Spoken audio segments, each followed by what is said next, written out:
He was buried in an avalanche for 15 minutes and woke up in his own coffin of ice. The snow around Elise Saugstad's face had turned to ice from her own breath. For 15 minutes, she lay trapped 4 feet underground in the Swiss Alps, her body twisted at impossible angles. Her avalanche airbag the only thing keeping 2,000 pounds of concrete hard snow from crushing her ribs.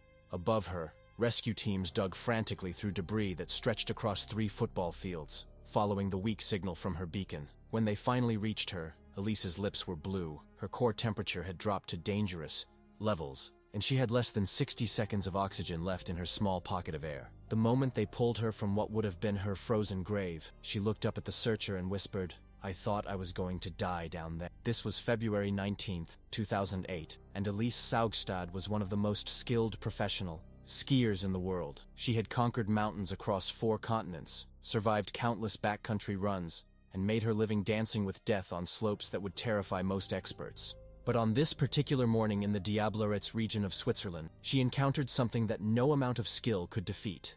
A massive slab avalanche that moved faster than a freight train and hit with the force of a building collapse. The question that haunted investigators for months afterward wasn't how Elise survived 15 minutes buried alive. It was how anyone could have predicted that this specific slope, skied safely by hundreds of people over decades, would suddenly become a death trap on this exact day. Elise had woken up that morning in the village of Gstaad, checking weather, conditions that looked perfect for backcountry skiing. The temperature was -8 degrees Celsius, the wind was calm, and fresh powder from the previous night's storm covered the mountain in 18 inches of pristine snow. She met her skiing partner Marcus at 7 a.m., both of them carrying the standard avalanche safety equipment, transceivers, probes, shovels, and the newest piece of technology that would ultimately save her life, an avalanche airbag backpack that could inflate in seconds to keep a buried skier near the surface. The avalanche airbag was relatively new technology in 2008, and Elise was one of only a few dozen professional skiers in the world who carried one.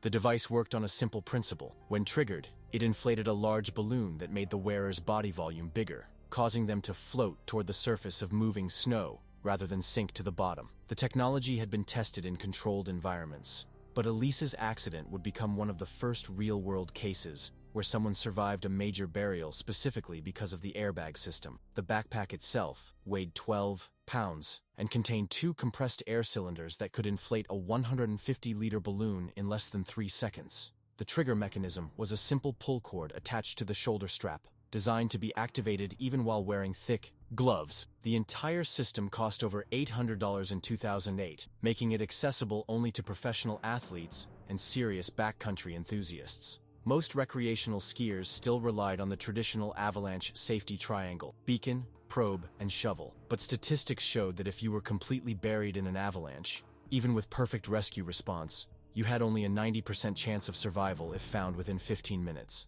After that, the survival rate dropped to less than 30%. At 9:30 a.m., Elise and Marcus reached the ridgeline at 2,400 meters elevation. The slope below them dropped at a 40-degree angle for 800 vertical feet, ending in a natural bowl surrounded by rock walls. The snow conditions looked textbook perfect.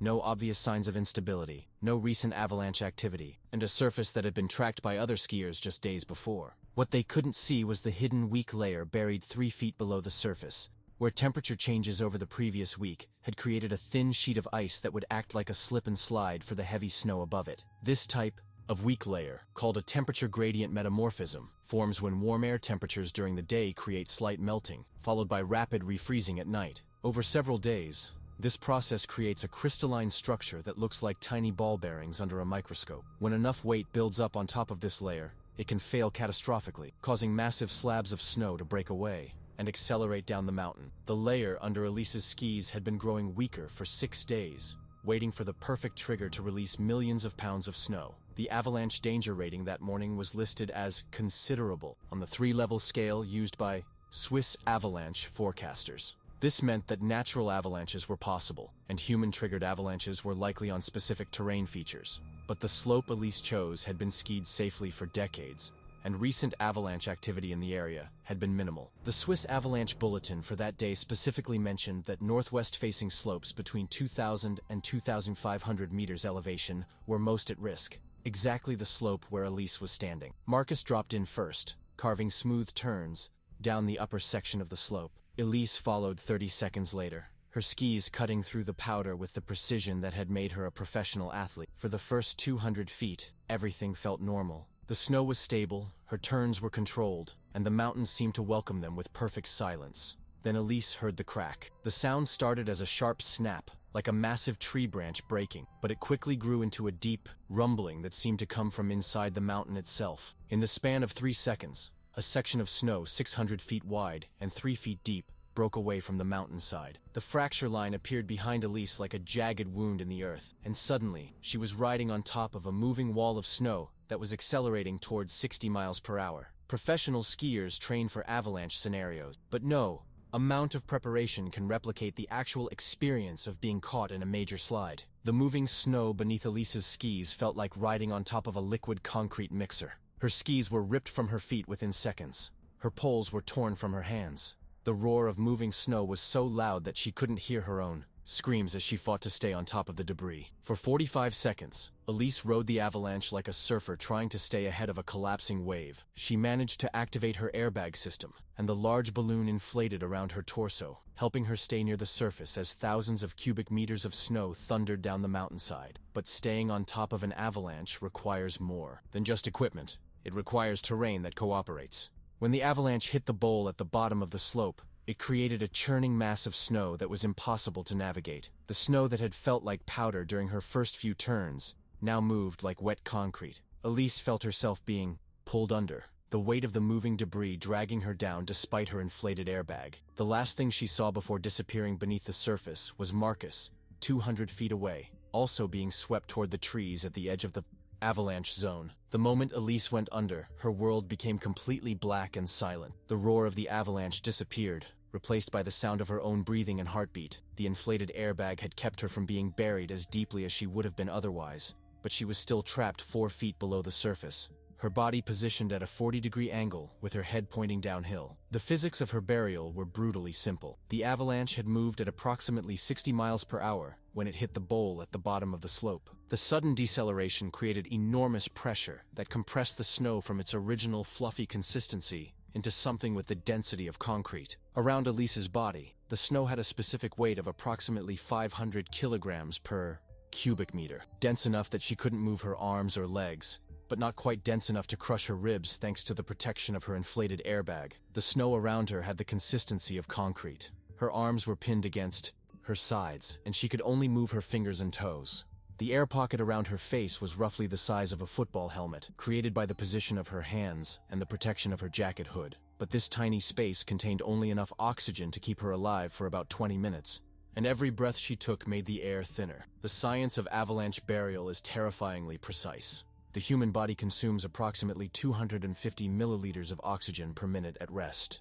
In a state of panic or hypothermia, this consumption can double or triple. Elise's air pocket contained roughly 5 liters of breathable air when she was first buried. Under normal circumstances, this would provide about 20 minutes of life support. But the stress of being buried alive, combined with the cold temperatures that forced her body to work harder to maintain core temperature, meant she was burning through her oxygen supply much faster than normal. Elise's avalanche training had taught her that the most important thing for a buried victim is to remain calm and conserve oxygen. Panic uses up precious air and creates carbon dioxide that can cause unconsciousness. But lying alone in complete darkness, feeling the weight of 2,000 pounds of snow pressing down on her body, staying calm required every ounce of mental strength she had developed over 15 years of extreme skiing. Above ground, Marcus had managed to ride the avalanche to the edge of the debris field, where he was thrown clear and ended up buried only to his waist. He dug himself out and immediately began searching for Elise, using his avalanche transceiver to follow the signal from her beacon. The debris field was massive, over 300 meters wide and 6 feet deep in some places. The snow had set up like concrete in the minutes after the avalanche stopped, making digging extremely difficult. Marcus's avalanche transceiver was picking up Elise's signal from 60 meters away, but the device could only provide a general direction, not an exact location. The signal strength increased as he moved closer to her position, but the last few meters of any avalanche rescue require systematic probing with a thin metal rod to locate the victim's body. At 2,400 meters elevation, the physical effort of running across unstable debris while carrying heavy rescue equipment left Marcus gasping for breath in the thin mountain air. The 2 other skiers who joined the rescue were members of the Swiss mountain rescue service who happened to be skiing in the area when the avalanche occurred. They brought additional probes and shovels, but more importantly, they brought experience with the specific techniques needed to dig efficiently through avalanche debris. The key to avalanche rescue is not just digging fast,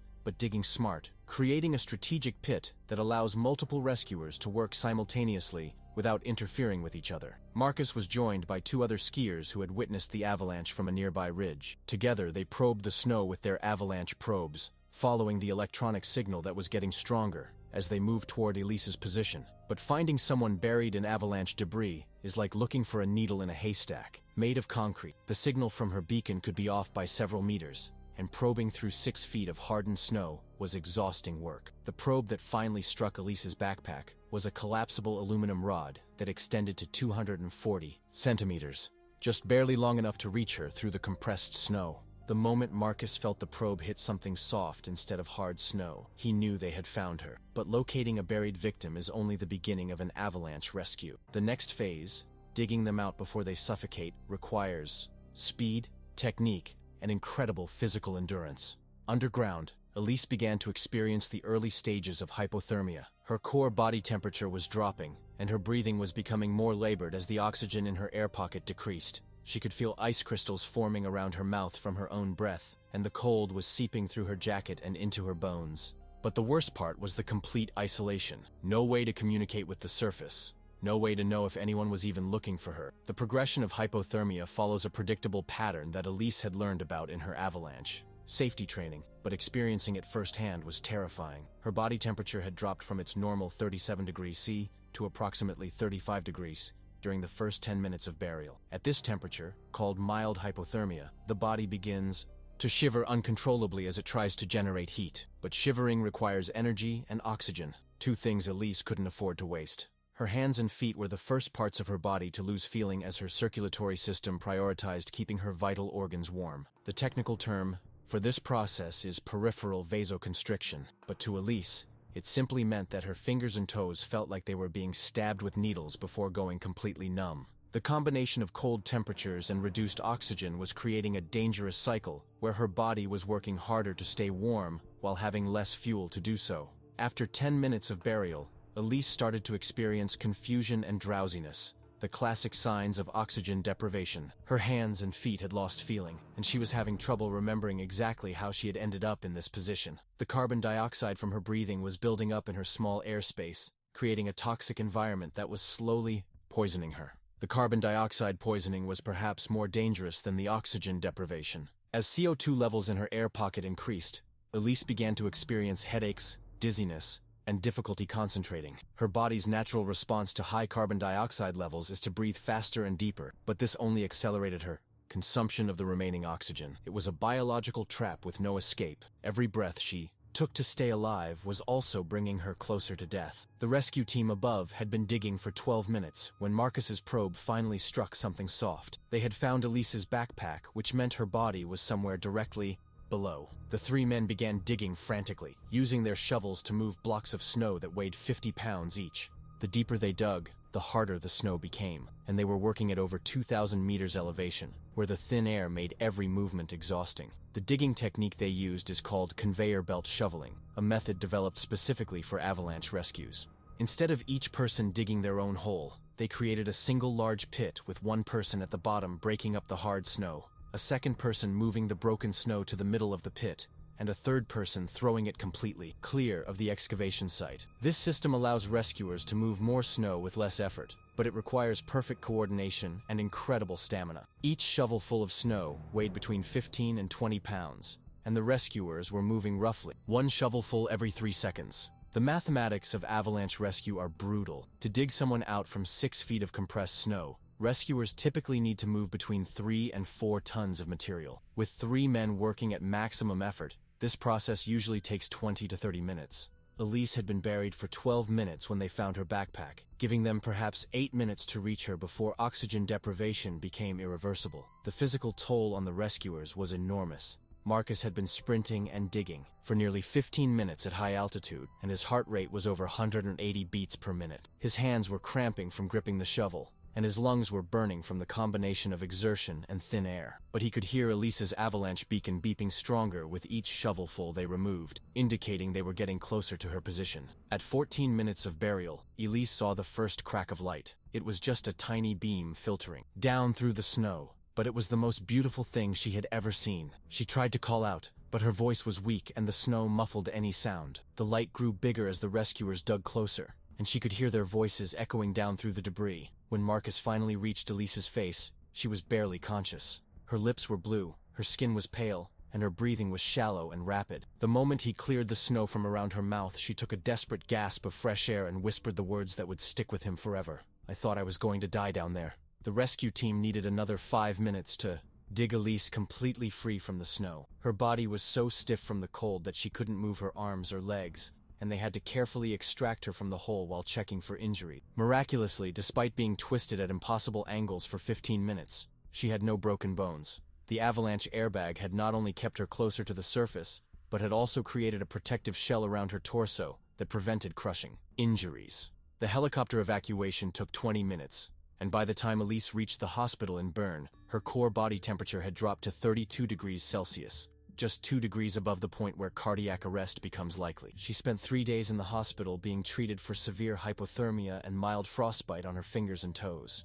The doctors told her that if the rescue had taken even 5 minutes longer, she would have died from oxygen deprivation. The medical team at Bern University Hospital had extensive experience treating avalanche victims, but Elise's case was unusual because she had remained conscious throughout her entire burial. Most patients who survive prolonged avalanche burial arrive at the hospital unconscious or in cardiac arrest. The fact that Elise could speak coherently and remember details from her time underground provided valuable medical data about the physiological effects of extended burial. Her blood oxygen levels when she arrived at the hospital were 78%, dangerously low, but not immediately life-threatening. Normal blood oxygen saturation is between 95% and 100%, and levels below 80% typically cause severe confusion and loss of consciousness. The medical team concluded that Elise's exceptional physical fitness, combined with her ability to remain calm and conserve oxygen, had prevented her from losing consciousness during the burial. The frostbite on her fingers and toes was classified as superficial, meaning only the outer layers of skin were damaged. The doctors explained that her body had shut down blood flow to her extremities to preserve heat for her vital organs, a survival mechanism that had probably saved her life, but left her with permanent sensitivity to cold in her hands and feet. The treatment involved slowly rewarming her body over 24 hours, while monitoring her heart rhythm for dangerous irregularities caused by the hypothermia. The avalanche that nearly killed Elise was later classified as a size 3 on the international scale, meaning it was large enough to bury cars and destroy buildings. The investigation revealed that the hidden weak layer in the snow had been created by a specific weather pattern that occurred 2 weeks earlier, when warm temperatures followed by rapid cooling had created a thin sheet of ice that acted like a failure plane for the heavy snow above it. The Swiss Institute for Snow and Avalanche Research spent 6 months analyzing the conditions that led to Elise's accident. They discovered that the avalanche had been triggered by a phenomenon called remote triggering, where the weight of a skier can cause a fracture that propagates hundreds of meters away from the original trigger point. In Elise's case, the weak layer had been under stress for days, and her 130-pound body weight was just enough additional force to cause a catastrophic failure across nearly 20 acres of mountainside. The investigation also revealed that similar weather conditions had occurred in the same area 3 times over the previous 50 years, each time resulting in major avalanches. But the intervals between these events were so long that even experienced local guides had no memory of the previous incidents. This type of long-term avalanche cycle is one of the most dangerous aspects of mountain safety. The conditions that create catastrophic avalanches may only occur once or twice in a human lifetime, making them nearly impossible to predict based on recent experience. Weather data from the week before the avalanche showed that temperatures had reached 12 degrees Celsius during the day before dropping to 15 degrees Celsius at night. This 27-degree temperature swing had created a freeze-thaw cycle that weakened the snow structure in ways that weren't visible from the surface.